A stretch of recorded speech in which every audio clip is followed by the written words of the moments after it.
Good morning guys, good morning. So, kumusta kayo guys? Sana okay kayong lahat. So ako guys ay katatapos ng hugas ng milk bottle. Yung mga bote ni Pompom para sa kanyang gatas, udodo niya. Okay guys, tapos ko na siyang hugasan. Next natin gagawin ay lalagyan natin siya sa kanyang sterilizer. So let's go guys. So ito guys ang kanyang sterilizer. Sterilize natin yung kanyang mga bottle. So dito natin ilagay yung mga bote mismo.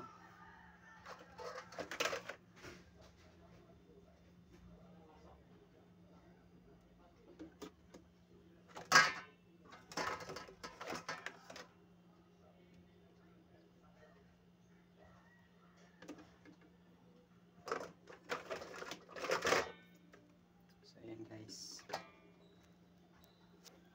Later ulit papakita. So ayan guys. Dito naman natin ilalagay yung mga maliliit. So sorry guys, medyo madilim.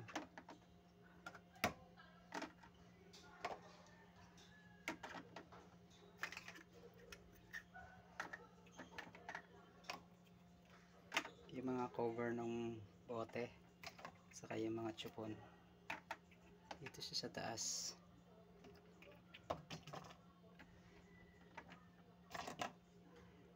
So guys, let's go guys. Siya kung ilang minutes. So 30 minutes guys. Ayan guys, 30 minutes. Nakaset niya 30 minutes.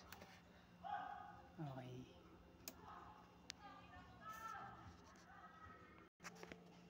Thank you for watching guys. Bye. See you next time.